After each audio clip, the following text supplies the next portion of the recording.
tem nada para fazer. Parque em Sobral? Preciso convidar as meninas. Oi, meninas. Vamos pro parque hoje à noite? Combinado.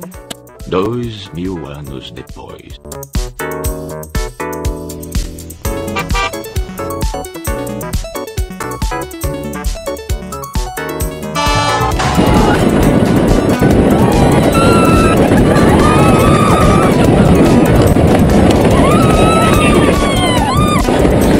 Uma hora depois. Andamos em quase todos os brinquedos, mas me sinto meio tonto e enjoado. Vamos entender melhor por que estou me sentindo assim.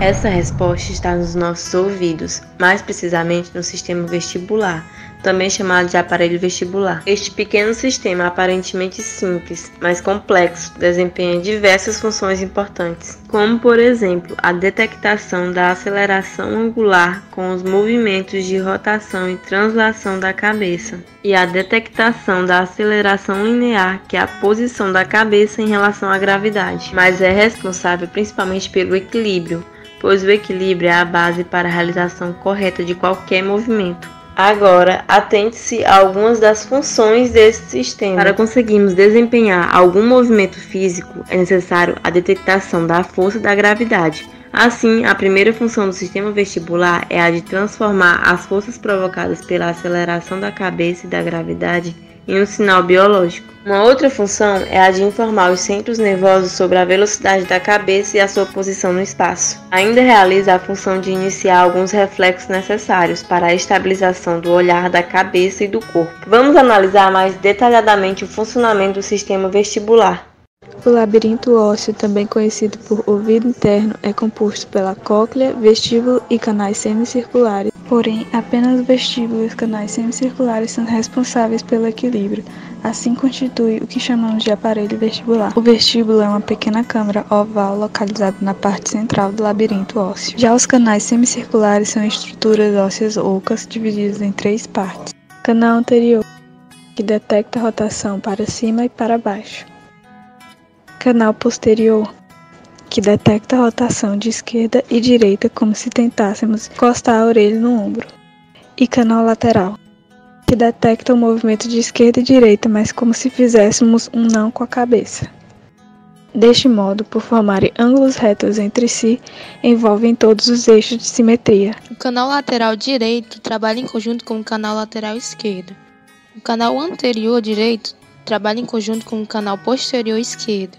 E o canal posterior direito trabalha em conjunto com o canal anterior esquerdo. Além disso, cada canal possui apenas uma extremidade dilatada chamada de ampola óssea.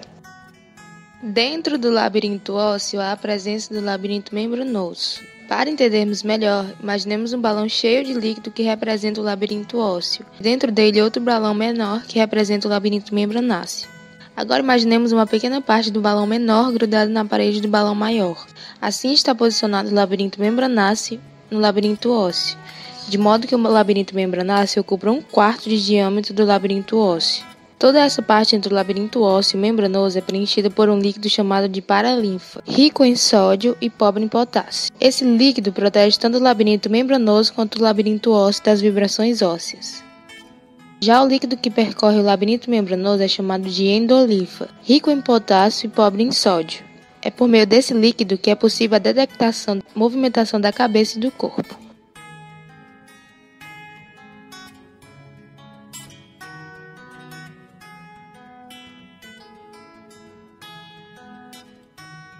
Nas ampolas ósseas são encontradas as ampolas membranáceas. Dentro dessas ampolas está presente uma crista ampolar. Existe apenas uma crista ampolar em cada ampola, e é nelas onde estão os receptores sensitivos do equilíbrio dinâmico, a qual é relacionado ao movimento repentino, como aceleração ou desaceleração rotacional. Ainda no labirinto membranáceo, no vestíbulo, há a presença de 2 bolsas membranosas chamadas de utrículo e sáculo. Estruturas essas que contêm as células receptoras do equilíbrio estático. O equilíbrio estático está relacionado à manutenção do corpo em relação à força da gravidade, posição da inclinação da cabeça e alinhamento, monitorando assim mudanças na linha reta de velocidade e na direção de movimentos da cabeça. A transformação da detecção do movimento em sinais biológicos ocorre por meio das células ciliadas, presentes nas cristas ampulares e nas máculas utricular e sacular. Essas células possuem dois tipos de cílios. Os maiores são chamados de sinocílios e os cílios menores chamados de esterocílios. Essas diferenças no tamanho são importantes, pois são elas que determinam o potencial de ação excitatório e inibitório. Por exemplo, quando os estereocílios se movimentam em direção aos sinocílios, teremos um estímulo excitatório. O contrário, que seria o sinocílio se movendo em direção aos estereocílios, teremos um estímulo inibitório. Essas diferenças na resposta celular fazem com que o cérebro não fique confuso com tanta informação de movimento. Por a crista ampular ser responsável pela detecção do movimento dinâmico, possui uma composição estrutural diferente do utrículo e sáculo. Pode ser observado uma extensão da membrana do labirinto membranáceo, chamado de cúpula. Essa cúpula recobre as células sensoriais, e quando a endolifa se movimenta, a cúpula gera a movimentação dos cílios, assim gerando uma informação que será levada para o cérebro por meio dos nervos vestibular.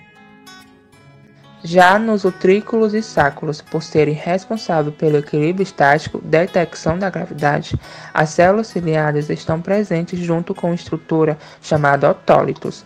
Esses otólitos possuem pequenas partículas de carbonato de cálcio. Quando há movimentação linear, o líquido endolinfático começa a se movimentar e, consequentemente, movimentam os otólitos que pressionam e estimulam as células ciliadas existentes ali.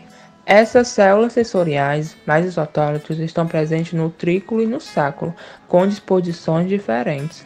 Enquanto no utrículo essas células sensoriais estão dispostas de forma horizontal, no sáculo essas células estão dispostas de forma vertical.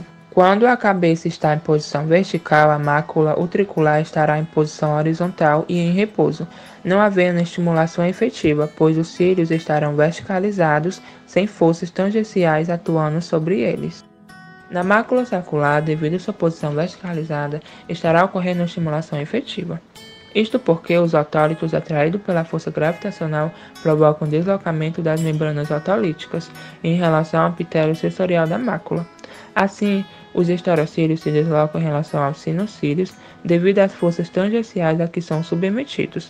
Esta inclinação dos cílios altera a permeabilidade da membrana da célula sensorial, provocando fluxo de potássio para o interior da célula, diminuição do potencial de membrana negativa e, consequentemente, despolarização com formação do potencial gerador. Assim como as cristas ampulares, o utrículo e o sáculo geram uma resposta celular para os nervos vestibular que será codificado no cérebro.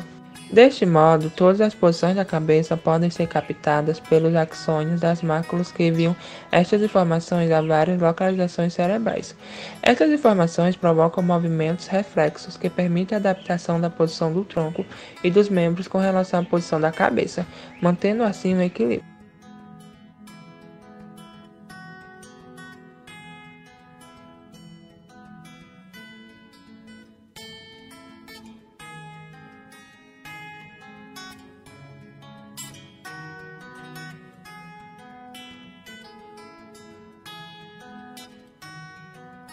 E é por isso que mesmo quando paramos de se mover, o líquido endolinfático tende a estar em movimento e acaba gerando um conflito sensorial, já que a nossa visão nos diz que estamos parados com relação ao ambiente. Qual a diferença do sistema vestibular dos vertebrados em geral? O aparelho de equilíbrio nos vertebrados são semelhantes. Todos os vertebrados apresentam 3 ductos semicirculares, com exceção do peixe-bruxa, que possui um único canal. Esses ductos vão estar organizados de diferentes formas nas diferentes classes de vertebrados, diferindo na disposição da estrutura, o que permite que a informação de equilíbrio seja captada nas diferentes posições. O sáculo da maioria dos vertebrados apresenta um pequeno prolongamento, chamado de lagena. Já nas aves e nos mamíferos, a lagena é muito mais alongada. Nas aves, ela recebe o nome de ducto coclear e nos mamíferos de cóclea. Acredita-se que o sistema vestibular tenha evoluído do sistema de órgãos encontrados lateralmente nos vertebrados aquáticos. E é por isso que ficamos com tontura e sentimos enjoo.